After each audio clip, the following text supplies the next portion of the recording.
Nasibnya gantung dan tidak ada kejelasan. 107 ex-peserta tes pegawai pemerintah dengan perjanjian kerja atau P3K guru tahun 2022 ngadu ke DPRD Trenggalek. Pasalnya setelah mengikuti tes P3K hingga saat ini mereka tidak dinyatakan lulus atau tidak, namun hanya diberi keterangan tanpa penempatan.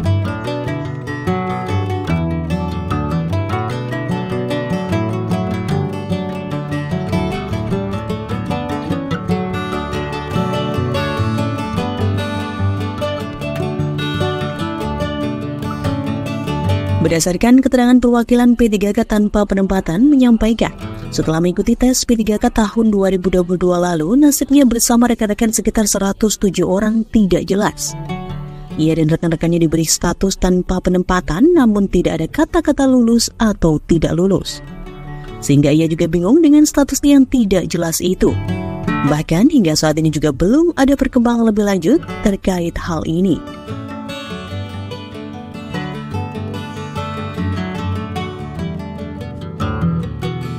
Lebih lanjut, perwakilan P3K Guru Giri Wardoyo mengatakan, setelah mengadu ke DPRD dan dipertemukan langsung dengan BKD, pihaknya baru mendapat pencerahan jika masih harus menunggu regulasi dari pusat.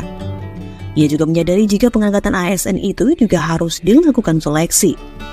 Di sisi lain, ia juga turut berterima kasih terhadap DPRD yang sudah menerimanya dan memfasilitasi hearing langsung dengan BKD Trenggalek.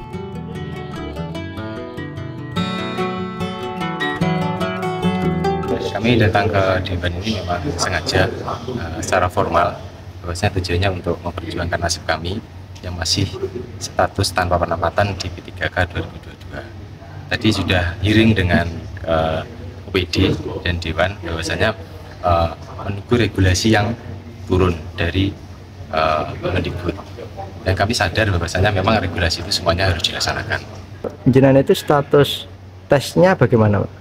Lulus atau belum lulus? Tadi panjenengan sudah mendengar sendiri bahwasanya dari pihak BKD ini lulus atau tidak belum. Yang belum jelas, yang jelas itu status kami di setelah pengumuman itu tanpa penempatan. Berarti lulus dong, Pak? Ya kami tidak tahu, karena kami tidak dites secara langsung, Pak. Untuk yang P3 itu, yang P3, yang prioritas 3 itu kami tidak dites langsung, karena itu observasi dari 5 unsur tadi yang disampaikan oleh BKD.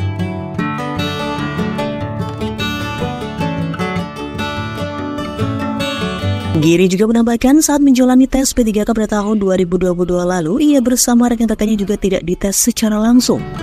Pasalnya untuk seleksi yang masuk kategori prioritas 3, prosesnya dilakukan dengan sistem observasi oleh 5 unsur yang sudah ditentukan. Namun hasilnya juga tidak dinyatakan lulus atau tidak lulus. Hasilnya hanya diberi keterangan tanpa penempatan.